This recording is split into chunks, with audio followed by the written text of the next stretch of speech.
여러분 안녕하세요. 정우식 목사입니다. 한 주 동안 또 잘 지내셨습니까? 우리 지난주에는 구약성경과 선교에 대한 이야기를 나누었고요. 오늘은 그 세 번째 시간으로 신약성경과 하나님의 선교에 대한 이야기를 잠시 나누어 보려고 합니다. 이 시간들이 여러분에게 좀 도움이 되고 힘이 되는 시간이신지 잘 모르겠습니다. 저는 이 구인 광고를 맡으면서 하루하루가 참 힘들고 어렵습니다. 부담도 많고요. 또 영상으로 나가는 것이기 때문에 이게 뭐 기록에 남기도 하고 제가 정말 좀 잘 전달해 드려야 될 텐데 라는 생각도 참 많이 가지고요. 또 이 준비할 때마다 제 스스로의 부족함을 참 많이 깨닫습니다. 내가 조금 더 열심히 공부했다면, 내가 조금 더 열심히 알았다면 더 좋았겠다라는 생각이 드는데요. 비록 부족하지만 좀 함께 이야기하고 나누는 이 시간들이 저와 여러분 모두에게 도움이 되는 시간이 되었으면 좋겠습니다. 오늘은 선교 인 더 바이블 두 번째 시간, 신약 성경 속에서 볼 수 있는 하나님의 선교에 대해서 이야기를 좀 나누려고 하는데요. 지난 시간하고는 조금은 다른 맥락으로 이야기가 전개될 것입니다. 구약 성경 속에서 우리가 그 속에 있는 하나님의 선교의 함의를 발견하는 시간이었다면, 이 신약 성경은요, 우리가 이해하고 있는 그 선교의 이야기가, 우리가 쉽게 이해하고 있는 그 선교의 이야기가 구체적으로 펼쳐지는 책이기 때문에 그렇습니다. 즉, 우리가 선교 그러면 복음을 전하는 것, 그리고 해외 선교를 많이 떠올리는데요. 신약 성경은 그런 이야기들이 조금 더 구체적으로 되어져 있고, 우리가 이해하고 있는 선교의 개념에 조금 더 부합되게 이야기들이 많이 전개되고 있는데요. 오늘은 특별히 그 신약 성경 속에서 선교 이야기에 대한 이야기를 하면서 신약 성경이 선교에 대해서 어떻게 이야기를 하고 있는지 잠시 함께 이야기를 나누어 보려고 합니다. 이 시간 지루하고 힘드실 수도 있지만 귀를 쫑긋 세우시고 마음을 여시고 이 시간 함께 또 신약 속에서 선교를 발견하는 여정에 함께 나아갈 수 있었으면 좋겠습니다. 먼저 오늘 이야기는요, 이 신약 성경과 하나님의 선교에 대해서 좀 이야기를 하고요. 그래서 크게 네 부분으로 볼 텐데요. 예수의 파송과 대위임령, 그리고 교회에 대한 이야기, 사도 바울의 이야기, 바울 서신, 이렇게 해서 신약 성경의 맥을 이루는 주제들을 가지고 좀 이야기를 한 다음에 결론적으로 우리가 선교적으로 성경을 읽기 위해선 어떻게 하면 좋을지, 그리고 여러분에게 이런 부분들을 통해서 선교적으로 한번 해석해 보시면 좋겠습니다라고 하는 적용 과제를 드리는 것으로 오늘 강의를 좀 진행을 해보려고 합니다. 여러분, 먼저 신약 성경과 하나님의 선교에 대해서 함께 이야기를 좀 하고자 합니다. 제가 아까 처음에도 말씀드렸지만 이 신약 성경은요, 이 선교에 대한 이야기를 굉장히 직접적으로 보여주고 있습니다. 다시 한번 우리 선교에 대해서 이야기를 해볼까요? 이 선교는 라틴어 미시오, 즉 파견하다 라는 말입니다. 예수님께서는요, 우리를 파견하시고 보내시죠. 온 세상 사람들 제자로 삼으라고, 또한 땅끝으로 예루살렘을 떠나서 온 유대를 넘어서, 그리고 너희들이 혐오하던 땅인 사마리아까지 가서, 그리고 사마리아를 넘어서 땅끝까지 가라고 우리를 보내십니다. 무엇을 들고요? 복음을 들고요. 그리고 이 복음은, 사실 이 복음 내용의 핵심은 무엇이냐면 삼위일체 하나님이 우리를 사랑하신다는 내용입니다. 우리가 지난주 삼위일체에 대한 이야기들을 함께 나누었는데요. 이 삼위일체 하나님의 사랑을 들고 하나님이 보내시는 곳으로 가는 것이 선교라고 할 수 있습니다. 그래서 우리가 있는 삶의 자리가 선교 현장이 될 수도 있고요. 나의 직장이나 그리고 내가 있는 학교나 나의 가정이 선교의 자리도 될 수 있다라는 말씀을 제가 드렸습니다. 또한 그곳이 하나님이 보내시는 해외, 즉 민족과 나라, 어떤 민족과 나라요? 하나님을 알지 못하는 그곳으로 가는 것이 바로 선교다라고 할 수 있는데요. 구약 성경에서는 하나님께서 그러한 마음을 가지고 계시고 어떻게 그런 역사들을 준비하셨는지를 보았고, 그리고 어떤 게 선교적인 삶인지를 보았다라고 한다면, 신약 성경에서는요, 그렇게 보내심을 받는다라는 것은 무엇인지, 과연 하나님의 선교의 일들은 어떻게 계속되고 있는지를 함께 좀 보려고 합니다. 그 첫 번째가 바로 성부 하나님과 성자 예수님, 그리고 대위임령입니다. 지난주에 제가 삼위일체에 대한 말씀을 드리면서 세상을 사랑하시는 성부 하나님이 자기 아들 성자 예수님을 이 땅에 파송하셨다라고 말씀을 드렸습니다. 그리고 나서 이 예수님께서는요, 우리를 보내십니다. 여러분 혹시 대위임령이라고 하는 말을 들어보셨습니까? 이 대위임령은요, 한문인데요. 클 대자와 명령 영자입니다. 그리고 가운데 있는 게 바로 위임인데요. 이 위는 맡길 위자와 맡길 임자입니다. 그러니까 위임이라고 하면 우리가 흔히 왜 서류 중에 위임장이라는 말을 많이 쓰죠. 그것과 동일한 말인데요. 맡기다라고 하는 뜻입니다. 그래서 이 대위임령은 예수님께서 우리에게 주신 가장 큰 명령, 우리가 선교하면 가장 먼저 떠올리는 본문이 마태복음 28장 18절에서 20절 말씀이라고 볼 수가 있습니다. 여러분, 예수님께서 탄생하실 때 이 예수님의 탄생을 들에서 양을 치던 목동들에게 천사가 나타나서 뭐라고 말했냐 하면 온 세상에 미칠 큰 기쁨의 소식이다 라고 이야기를 했습니다. 여러분, 왜 예수님의 탄생이 온 세상에 미칠 큰 기쁨의 소식입니까? 예수님의 공생에는요, 이 땅을 치유하고 회복시키시는 삶이었고요. 이 삶은 예수의 십자가로 결정되어집니다. 그리고 예수의 십자가는 우리를 구원하게 됩니다. 여러분, 이걸 통해서 예수의 삶이 어떤 것인지를 볼 수 있는데요. 그런데 중요한 것은 예수 그리스도의 삶이 성부 하나님과 함께 하셨다라고 하는 것입니다.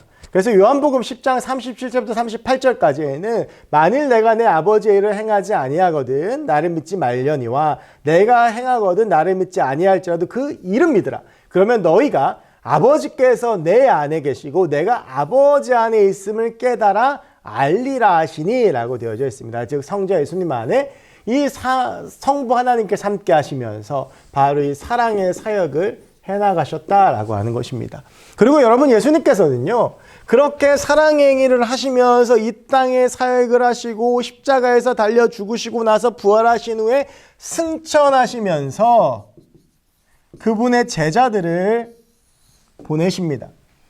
우리 역시도 그분의 제자이지요. 그래서 예수님께서는 우리도 보내십니다. 어디로 보내십니까? 모든 민족에게 보내시고 예루살렘, 우리가 살고 있는 삶의 자리, 그걸 넘어 온 유대, 우리의 나라와 그것을 넘어 사마리아, 우리가 혐오하는 지역, 또 우리가 쉽게 받아들일 수 없는 지역, 그리고 그것을 넘어서 땅 끝까지 우리를 보내십니다. 여러분, 그래서 그리스도인은요, 항상 떠날 준비가 되어져 있어야 됩니다. 어디로요? 하나님이 보내시는 곳으로요. 제가 신학교에 처음 들어갔을 때요, 신학교 입학 예배가 지금도 기억이 납니다. 그때 이제 찬송가를 불렀는데 그때 불렀던 찬송가가 찬송가 323장 부름받아 나선 이 몸입니다. 그 찬송가를 부르면 이 찬송가 가사 이렇게 되어져 있습니다. 부름받아 나선 이 몸 어디든지 가오리라 아골골짝 빈들에도 복음 들고 가오리니. 여러분, 여기서 말하는 아골골짝이 뭡니까? 아간이 돌을 맞아 죽은 죽음의 골짜기를 의미합니다. 내가 그 죽음의 골짜기라도 주의 복음 들고 가겠다라고 하는 것이 신학교 1학년 때 고백이었거든요. 전 그 고백을 하면서 울면서 찬송가를 불렀습니다. 그런데 그것이요, 신학교 시절을 지내고 그리고 정말 임지로 갈 때가 되면 조금 바뀝니다. 부름받아 나선 이 몸 어디든지 못 가겠사오니 아골골짝 빈들에는 저 친구를 보내시고 나는 편한 곳으로 보내시옵소서. 여러분, 이것이요, 어쩔 수 없는 우리 인간의 마음이지 않을까 싶습니다. 그러나 여러분, 우리는 하나님의 부르심을 받은 사람들로 하나님이 보내시는 곳이라면 어디든지 가야 하는 사람들입니다. 하나님이 사마리아로 보내신다면 사마리아로 가야 하고요. 하나님께서 우리를 아골골짝 빈들로 보내신다면 아골골짝 빈들로 보내야 합니다. 여러분, 이번 선교 강의를 통해서 참 자주 드렸던 말씀이 성부 하나님이 성자 예수님을 보내셨다라고 하는 말입니다. 여러분, 성자 예수님께서 이 땅 가운데 오셨습니다. 근데 여러분, 우리가요, 이 예수님께서 받은 고난, 그러면 그 고난을 예수님께서 십자가를 지시는 것, 그 순간만을 생각하는데 사실은 그렇지 않습니다. 예수님은요, 이 땅에서 살아가시는 그 순간이 고난이고 고통이셨습니다. 저희 딸이 초등학교 6학년인데요. 저희 딸이 어렸을 때 제가 저희 딸하고 같이 산책을 자주 갔습니다. 저희 딸 손을 잡고 이렇게 산책을 하는데요. 근데 이 친구가요, 자꾸 넘어져요. 그래서 저는 날 닮아서 머리가 커서 그런가? 아니면 날 닮아서 다리가 짧아서 그런가? 이런 생각들을 좀 했었습니다. 그래서 이 친구는 어느 날도 손을 잡고 산책을 하고 있는데 또 넘어지는 거예요. 그래서 제가 도대체 왜 자꾸 넘어질까? 아버지의 마음으로 좀 안타깝잖아요. 근데 제가 어느 날 이 친구가 왜 자꾸 넘어지는지 알았습니다. 제가 손을 잡고 걸어가는데요. 제 걸음이 너무 빠른 거예요. 어린 아이니까 아빠 손 붙잡고 아빠 걸음 쫓아오다가 넘어지는 거죠. 그래서 제가 이제 더 이상은 내 딸을 넘어뜨리면 안 되겠다라고 생각해서 제 딸의 손을 잡고 제 딸의 느린 발걸음에 맞춰서 걷기 시작했습니다. 너무 힘듭니다. 여러분, 내 걸음보다 느리게 걷는다는 게 참 어렵거든요. 내가 내 딸에 맞추려고 그 걸음에 맞추니 힘든 거예요. 여러분, 근데 그때 제 안에 어떤 생각이 들었는지 아십니까? 이 걸음 맞추는 것도 힘든데 우리 인간처럼 사신 예수님은 얼마나 힘드셨을까라고 하는 생각이었습니다. 여러분이 지금 기억하고 있는 모든 것들을 다 가지고, 여러분들이 지금 생각하고 있는 것들을 다 가지고 강아지나 벌레로 살아간다고 생각해 보십시오. 얼마나 어렵고 힘들겠습니까? 예수님은 하나님이시지만 그 신의 속성을 가지고 인간이 되셔서 이 땅에 오셨습니다. 하나님의 성부 하나님의 보내심을 받으신 것이죠. 여러분, 그리고 우리 그리스도인들은요, 바로 그 보내심을 받기 위해서 준비되어야 합니다. 하나님이 여러분들을 어떤 곳으로 보낼지 모르겠습니다. 제가 청년 사역할 때 어떤 청년이 저에게 이런 말을 했습니다. 목사님, 저는 기도하기가 두렵습니다. 왜? 하나님께서 저를 선교사로 부르실까 봐요. 그래서 기도 안 합니다라고 이야기하는 청년을 보면서 씁쓸하게 웃었던 기억이 있습니다.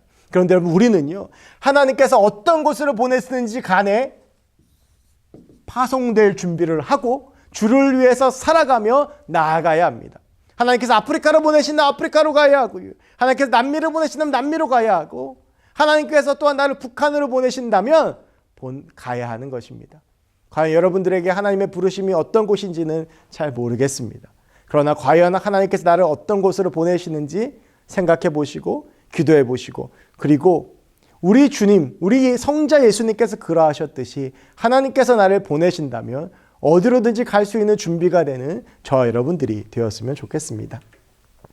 두 번째는요, 교회에 대한 이야기를 함께 좀 나누려고 합니다.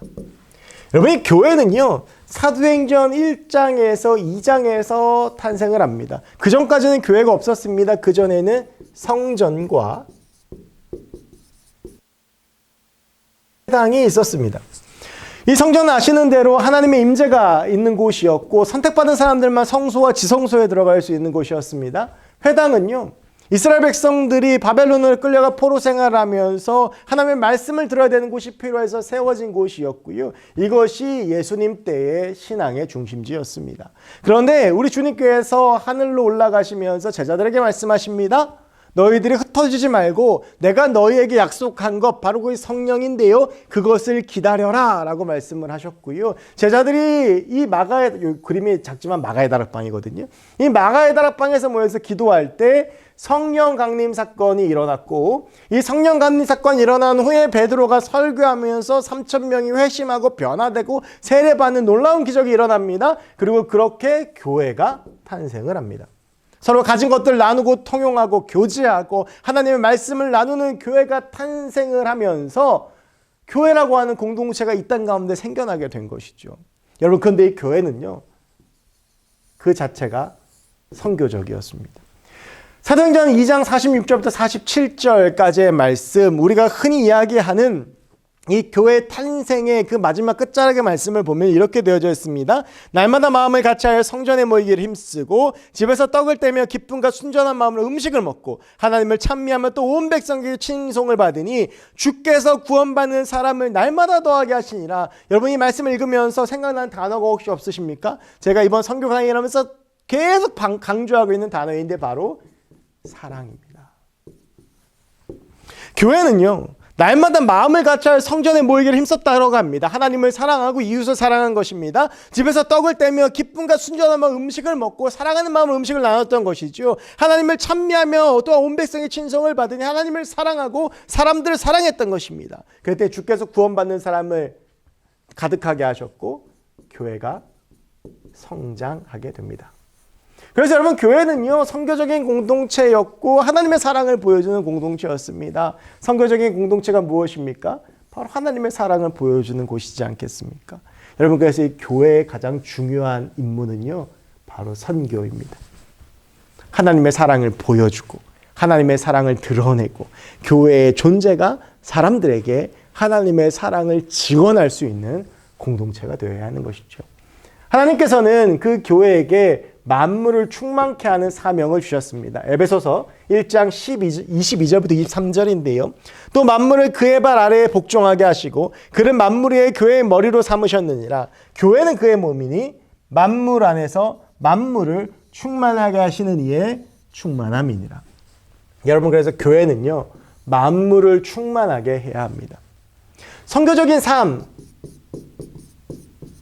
내가 하나님 앞에서 살아가고 하나님의 사람으로 살아가는 것이 중요하지만 그 삶이 만물을 충만케 하는 삶으로 연결되어져야 된다는 것이죠.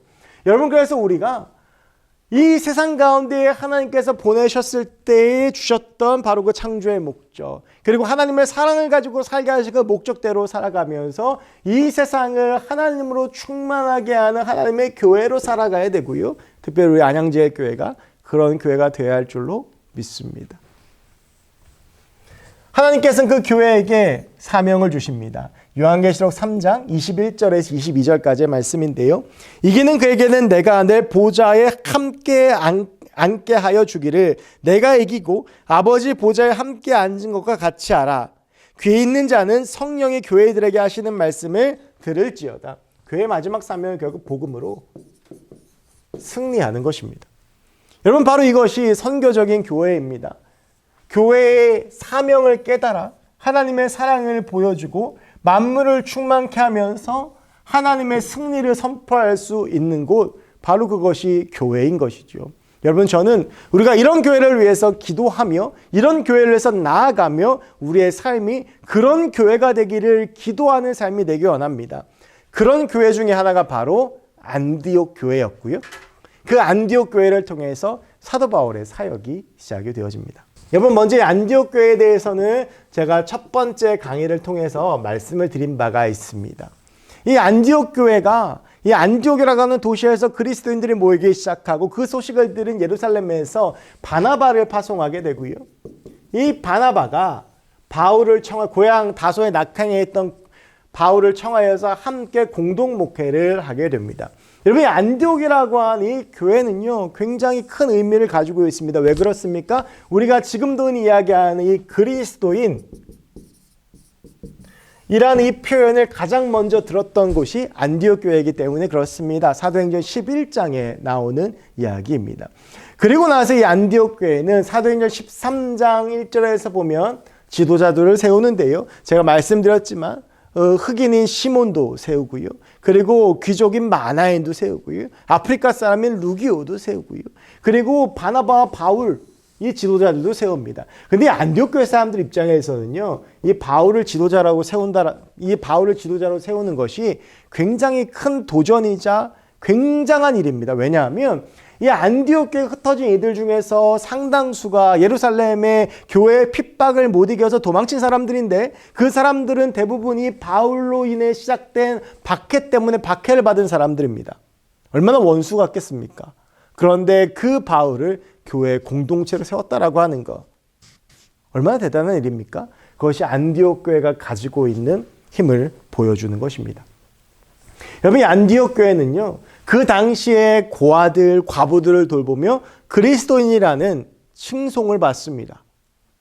그 당시에 이 특별히 고아의 문제가 심각했는데요. 남아선호 사상이 강했던 그 시절에 여자아이를 낳으면 내다 버리거나 아이들이 별로 마음에 들지 않으면 그냥 내다 버려서 길거리에 고아들로 가득했는데 그 가득한 고아들을 교회에서 돌보았던 것입니다. 바로 이것이 안디옥 교회의 선교적인 모습이죠. 그리고 이 안디옥 교회는 이 바나바와 바울을 선교사로 파송을 합니다. 그러면서 이 사도 바울의 1차 전도 여행이 시작되어지는 것입니다. 이사야 49장 6절, 사도행전 13장 47절에 모두 공통적으로 등장하는 것이 이방인의 빛입니다. 하나님께서 바울을 어떠한 목적으로 보내셨는지를 잘 알 수 있는 말이라고 할 수 있습니다. 여러분, 이 당시에는요, 유대인들만 구원을 받는다라고 하는 생각이 유대인들을 사로잡고 있었습니다. 그런 가운데에서 이방인에게 복음을 전하겠다고는 바울의 시도는 굉장히 어려움을 많이 겪었는데요. 그럼에도 바울은 포기하지 않습니다. 왜냐하면 이것이 하나님께서 주신 사명이었기 때문입니다. 여러분, 선교의 사명은요, 쉽게 포기할 수 없는 것입니다. 하나님께서 우리에게 사명을 주셨다면 우리는 그 사명을 붙잡고 살아가야 하는 것이죠. 바울은 그렇게 그 사명을 붙잡고 살아갔고 1차, 2차, 3차 전도 여행을 했습니다. 1차, 2차, 3차 전도 여행의 거리를 다 합치면 약 24,000km입니다. 24,000km, 크게 마음에 와닿지 않으시죠? 이 24,000km는요, 지구의 반바퀴 거리입니다. 2000년 전 비행기도 없고 대중교통도 없는 그 상황 속에서 24,000km를 여행한다고 하는 것은 결코 쉬운 일이 아니지만 바울은 수많은 사람들과 싸우고 박해를 받으며 이 일을 해냈습니다. 여러분, 사실 바울은요, 편하게 살려면 얼마든지 편하게 살 수 있는 사람이었습니다. 로마의 시민권자였고 배운 사람이었고 사내들의 공의회의 회원이었고 사회적으로나 여러 가지로 굉장히 보장된 삶을 살았던 사람입니다. 그런데 그 사람이 복음 때문에 모든 것들을 다 버리고 24,000km를 복음 들고 전하는 하나님의 사람이 됐던 것입니다. 여러분, 우리가 선교에 대한 이야기를 하면서 이제 세 번째 시간에는 이 단어를 가지고 함께 고민해 봤으면 좋겠습니다. 저와 여러분에게 주신 하나님의 사명은 무엇입니까? 여러분, 우리가 선교적으로 살아간다라고 하는 것은 결국은요, 이 사명을 다해 살아가는 것입니다. 사도 바울이 그랬듯이 말입니다. 또한 예수님께서 이 땅에서 그러하셨듯이 말입니다. 그리고 이 바울의 사역은요, 많은 열매를 맺고요. 그리고 이 바울의 사역 덕분에 아시아를 넘어서 유럽으로 복음이 들어갔고, 그리고 지금도 우리가 이렇게 하나님을 믿는 사람들이 될 수 있었던 것입니다. 그런데 이 사도 바울은요, 그냥 이 사명만 가지고 돌진하는 사람은 아니었습니다. 이 사도 바울은 분명한 전략이 있었는데요. 로마를 통한 세계 복음화입니다. 그래서 결국에는 바울이 로마로 가게 되고 사도행전 마지막에 해서 그 로마에서 2년 동안 가택연금을 당하면서 복음을 전하는 장면이 나오지요. 여러분, 왜 사도 바울은 그토록 로마로 가고자 했을까요? 사실은 바울은요, 로마로 일부러 잡혀 들어간 것입니다. 사도행전을 잘 읽어보시면 아시겠지만 이 사도 바울이 예루살렘에 들어가면서 결국 잡히게 되고 로마로 압송되어지게 되거든요. 바울은 로마의 시민권자이기 때문에 그는 반드시 로마 황제 앞에서 재판을 받아야지 처벌할 수 있었습니다. 그걸 이용해서 바울은 로마로 들어가려고 했던 것입니다. 그래서 성령께서 환란이 나를 기다린다고 하려나 그곳으로 갔고요. 많은 사람들이 바울을 막아도 바울은 그곳으로 갔습니다. 그리고 예루살렘으로 가서 로마로 가게 된 것이죠. 그랬던 이유가 있습니다. 여러분, 혹시 이런 말 들어보셨습니까? 세상의 모든 길은 로마로 통한다. 이 로마가요, 굉장히 넓은 지역을 통치하면서 이 모든 유럽 대륙 이 지역들을 다 다스릴 수가 없어서 이 지역마다 자치권을 인정하고 그 민족 중에서 왕을 세웠습니다. 여러분, 그래서 신약 성경에도 보면 헤롯 왕이 나오고 빌라도가 나오잖아요. 이 헤롯 왕이요, 이스라엘의 분봉왕, 그러니까 이스라엘을 다스리는 이스라엘 지역만에서의 왕입니다. 그런데 이 왕만을 둘 수 없으니 왕을 관리 감독하고 실질적으로 지배권을 행사하는 총독을 파견합니다. 이게 빌라도죠. 여러분, 그래서 이 총독의 입장에서는 가장 부담스러운 것이 반란입니다. 그래서 빌라도가 예수님이 죄가 없음을 알고서도 예수님을 십자가에 못 박을 수밖에 없었던 것인데요. 로마 입장에서는 이런 지역에서 반란이 생기면 빨리 이 반란을 진압을 해야 됩니다. 그러니까 어떻게 해야 되겠습니까? 어디로든지 갈 수 있게 도로를 잘 낸 겁니다. 그래서 어떤 길로 가든지 로마로 통하게 되고 로마로도 어느 곳으로 가든지 쉽게 갈 수 있게 길을 내게 되는데요. 바로 이것이 세상의 모든 길을 로마로 통한다라고 하는 이야기예요. 여러분, 바울은요, 선교적인 관점으로 이 길을 봤습니다. 저 도로를 이용한다면 로마가 복음화되어서 여기서 수많은 선교사들이 이 도로를 따라서 복음을 들고 간다면 얼마나 이 하나님의 복음이 다이나믹하게 광활하게 전해질 수 있을까? 이것이 바울의 전략이었고요. 이 전략은 성공해서 이 로마가 복음화가 되니까 온 세계 가운데 기독교가 선포되어지게 된 것이죠. 바울은 뭘 하든지 선교적인 관점으로 보는 사람이었고 그래서 효과적인 전략을 짜는 사람이었습니다. 저는 여러분에게 오늘 이 말씀을 하면서 이런 도전을 하고 싶습니다. 여러분 우리도 이런 바울의 시각을 가져야 되지 않겠습니까? 무엇을 하든지 어떤 것을 보든지 이걸 통해서 어떻게 하나님을 전할 수 있는지, 이걸 통해서 어떻게 우리가 선교를 할 수 있는지, 이걸 통해서 어떻게 우리가 하나님의 사랑을 전할 수 있는지 그것을 볼 수 있는 저와 여러분들이 됐으면 좋겠고요. 우리가 그런 것들을 통해서 이 세상을 볼 때에 하나님의 복음화에 대한 전략이 우리 가운데 세워지게 될 줄로 믿습니다. 특별히 우리 안양제일교회 선교가요, 이렇게 하나님의 치밀한 전략과 또 하나님의 마음을 가지고 나아가는 선교가 되길 원합니다. 그래서 이제 바울은요, 이 바울 서신을 13권을 씁니다. 근데 이 바울 서신에 보면요, 이 바울 서신의 수신 대상이 7교회인데요, 바울의 선교 사역의 열매로 세워지고요. 특별히 바울의 제자인 디모데와 디도에게는 끊임없이 선교의 사명을 감당해서 이 디도는요, 그 당시에 거짓말하는 사람들이 많고 그 땅 정말 대책이 없다라고 말했던 그레데 섬에 글을 남겨두죠. 이게 디도서의 내용입니다. 바울 서신의 가장 마지막인 빌레몬서는 노예인 오네시모를 위해서 그 주인 빌레몬에게 보낸 편지로서 이 오네시모를 풀어주고 우리가 노예들에게도 하나님의 사랑을 전하자라고 하는 선교적인 서신이라고 할 수 있습니다. 그래서 바울 서신은 그 자체가 선교 열매인 선교적인 서신입니다. 그래서 여러분 로마서, 고린도 전후서, 갈라디아서, 에베소서, 빌립보서, 골로새서, 데살로니가 전후서, 디모데 전후서, 디도서, 빌레몬서를 읽을 때 선교적인 관점으로 이 글을 읽어보시기를 권면드립니다. 선교적인 관점이란 무엇입니까? 하나님의 마음, 하나님의 사랑, 바로 이 삼위일체 하나님의 관점에서 읽어가는 것입니다. 그렇다면 이 글들이 조금은 다르게 느껴지면서 여러분 이 관점을 가지고 성경을 읽어보시면 얼마나 재미있는지 모릅니다.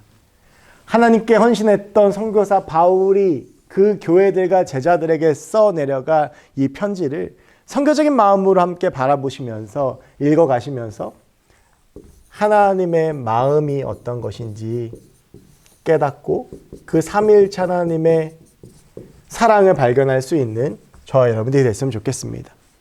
디모데후서 4장 5절, 바울이 가장 마지막으로 썼던 바울 서신 디모데후서에 이런 말이 나옵니다.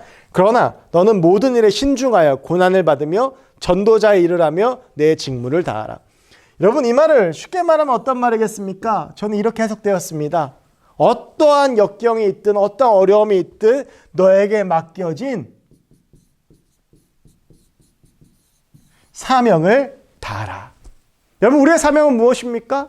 하나님께서 우리를 부르시는 이유 바로 이 하나님의 나라를 확장하고 하나님의 선교를 감당하고 하나님의 교회를 통해 세계 열방 가운데 복음을 전하는 것, 바로 그것이 우리의 사명이지 않겠습니까? 오늘 우리가 선교적인 삶을 살아갈 때 나를 통하여 하나님의 나라가 확장되어지는 것이고요. 그런 우리가 세계로 나아가서 또한 세계 열방으로 나아가서 선교적인 삶을 살아가며 선교적인 존재로서 그 임무들을 감당하고 그 사명을 감당할 때 그 땅이 하나님께 돌아오게 되는 놀라운 선교의 열매가 우리 가운데 맺어지게 된다라고 하는 것입니다. 여러분 하나님께서 내게 주신 사명이 뭔지를 고민하고 기억하십시오. 하나님께서 나를 어디에 보내실지 끊임없이 고민하며 하나님께서 나를 보내실 것을 기대하면서 살아가십시오. 하나님께서 나를 보내신다면 그 보내심에 순종하며 나아가십시오. 무엇을 보든지 간에 하나님의 눈으로, 하나님의 마음으로, 하나님의 관점으로 그것을 바라보면서 하나님의 선교 전략에 동참하십시오. 그럴 때에 우리를 통하여 하나님의 선교가 완성되고 이루어지게 될 줄로 믿습니다.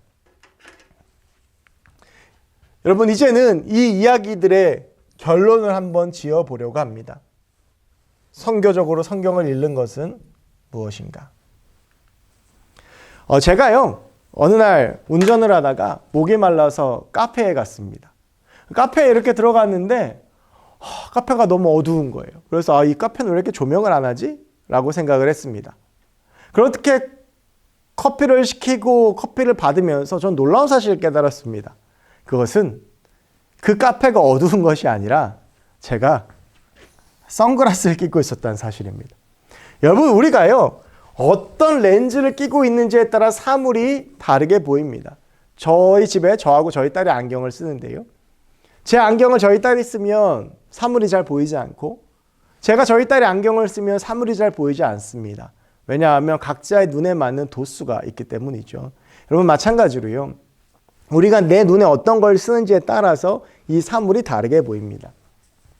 선교적인 성경 읽기란 우리가 이 성경을 읽을 때 과연 어떤 렌즈로 성경을 볼 것인가가 성서 해석학인데요. 선교적 성서 해석학이란 성경 전체의 모든 열방을 향한 하나님의 마음과 목적에서 나오는 이야기인 것을 전제로 성경에서 선교적 함의를 발견하고 해석하여 삶에 적용하는 것. 즉 여러분 이것이죠. 성경 전체는요. 하나님의 모든 피조 세계인 이 모든 열방을 향한 하나님의 마음과 목적, 이 하나님은 삼위일체 하나님이시죠. 이 삼위일체 하나님의 마음과 목적에서 나오는 이야기인 것을 우리가 깨닫고요. 그래서 이 성경에서 과연 어떠한 선교적인 의미를 가지고 있는지를 발견하고 해석하고 삶에 적용하는 것이 선교적 성서 해석학이라고 할 수 있습니다. 여러분 이 마음을 가지고 성경을 읽으면요. 정말 재밌게 성경을 읽을 수 있습니다. 과연 하나님께서는 이 구절 속에서 나에게 어떻게 선교적으로 도전하시는가? 나에게 어떻게 선교적으로 말을 걸고 계시는가? 하나님은 과연 나의 삶 가운데 어떠한 선교적 도전을 주고 계시는가? 성경 전체가 하나님의 선교 이야기인데 과연 이 성경은 나에게 어떻게 선교적으로 말을 걸어오고 있는가? 이 질문 속에서 성경을 읽어가시면 아마 정말 재미있는 발견과 또한 재미있는 시도가 될 것이라고 생각합니다. 자, 여러분 그래서 마지막으로 여러분에게 적용 과제를 드리고 싶습니다. 이거는 검사하고 시험 보는 과제가 아니라요. 강의 중에 나왔던 출애굽기 19장 4절과 5절 그리고 강의 중에 나오지 않았지만 빌립보서 3장 17절과 21절을 찾아보시고 과연 이 본문들을 어떻게 선교적으로 볼 수 있을 것인가에 대해서 고민해 보시고 한번 노트를 해보시면 어떨까 생각이 듭니다. 그리고 나서 이 본문들을 읽어가시면서 내 말씀에 내 삶에 적용을 해보고 나의 선교는 어떤 것인가 한번 생각해 보시면 재미있는 시도가 되리라고 생각합니다. 그리고 여러분 이런 예제뿐만 아니라 성경을 선교적으로 읽어가기 위해서 애쓰고 그 선교적 의미를 찾아가는 저와 여러분들이 되었으면 좋겠습니다. 자, 여러분 이렇게 성경과 선교에 대한 이야기들을 함께 2주에 걸쳐서 나누어 보았습니다. 여러분에게 어떠한 의미와 어떠한 도전이 되셨는지는 잘 모르겠습니다. 하지만 이 시간이 우리가 굉장히 친밀하게 느꼈던 성경 전체가 하나님의 선교 이야기인 것을 깨닫고 그리고 선교에 대해서 생각할 수 있는 시간이었기를 바랍니다. 저는 여러분들과 함께 이 말씀을 나누면서 참 기뻤고 좋았는데요. 여러분들도 그런 동일한 마음이셨기를 간절히 원해 봅니다. 이제 다음 주에는요. 저희가 기독교 외에 타 종교에 대한 이야기들 좀 해보려고 합니다. 결국 우리가 타문화권으로 나아가 선교를 해야 될 텐데 그러기 위해서는 그 문화들의 중심을 이끄는 종교가 어떤 것인지를 보아야 할 텐데요. 힌두교와 불교와 이슬람교를 중심으로 다른 종교들에 대해서 함께 이야기 나누어 보려고 하는데 역시 기대하는 마음으로 기다려 주셨으면 감사하겠습니다. 자, 기도하고 마치도록 하겠습니다. 하나님, 2주 동안 성경과 선교에 대한 이야기를 나누었습니다. 특별히 오늘은 신약성경과 선교에 대한 이야기를 나누었는데요. 하나님, 특별히 우리가 언제든지 떠날 준비가 되어 주의 사명을 감당하며 하나님의 일들을 감당하는 하나님의 사람들이 되게 하여 주시옵소서. 하나님, 그리하여서 우리에게 부어주시는 하나님의 도전과 하나님의 은혜가 내 삶 가운데 넘쳐나도록 주님 함께해 주시고 우리가 하나님의 선교에 동참하며 하나님을 위해 살아가는 주의 귀한 사람들이 될 수 있도록 주님 채워 주시옵소서. 오늘도 함께 하시고 또한 우리를 부르시며 우리를 통해 주의 선교를 이루실 주님을 기대합니다. 하나님 인도하여 주시옵소서. 감사드리며 예수님의 이름으로 기도하옵나이다. 아멘. 여러분 긴 시간 함께 해주셔서 감사합니다. 다음 주에 뵙겠습니다.